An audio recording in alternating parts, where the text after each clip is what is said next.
দীর্ঘ ১ মাস সিয়াম সাধনার পর মুসলমানদের জন্য মহান রব্বুল আলামিনের পক্ষ থেকে পুরস্কার হিসেবে পবিত্র ঈদ উল ফিতর বা ঈদের আনন্দ দেওয়া হয়।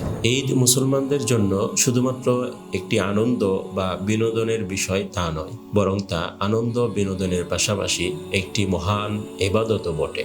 তবে সেই আনন্দ বিনোদনটা তখনই ইবাদতে পরিণত হবে যখন আমরা ঈদের দিন ঈদের সুন্নাহগুলি পালন করব।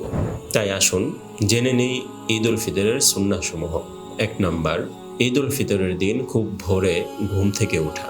২ নাম্বার, মহল্লার মসজিদে গিয়ে জামাতের সাথে ফজরের নামাজ আদায় করা। ৩ নাম্বার, মেসওয়াক করা। ৪ নাম্বার, গোসল করে পরিষ্কার পরিচ্ছন্নতা অবলম্বন করা। ৫ নাম্বার, উত্তম পোশাক পরিধান করা। তবে উত্তম পোশাকের সুন্নাহ আদায় করার জন্য নতুন পোশাক পরা জরুরি নয়, বরং নিজের যে পোশাকটা উত্তম রয়েছে, ভালো রয়েছে, সেই পোশাকটা পরার মাধ্যমেই এই সুন্নাহটি আদায় হয়ে যাবে। ৬ নাম্বার, আতর, খুশবু বা সুগন্ধি ব্যবহার করা। ৭, ঈদের নামাজের পূর্বে খেজুর অথবা অন্য কোনো মিষ্টান্ন খাওয়া। ৮, ঈদের নামাজের পূর্বে সদকাতুল ফিতর আদায় করা। ৯, ঈদগাহে অথবা খোলা মাঠে ঈদের নামাজ আদায় করা। ১০, আগে আগে ঈদগাহে গমন করা। ১১, পায়ে হেঁটে ঈদগাহে যাওয়া, তবে যদি প্রয়োজন হয় সেক্ষেত্রে যানবাহন ব্যবহার করা যাবে।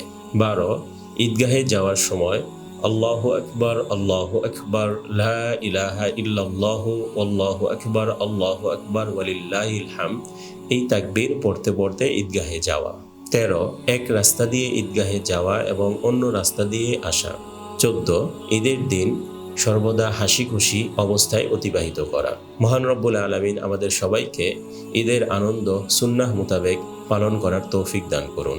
আমিন।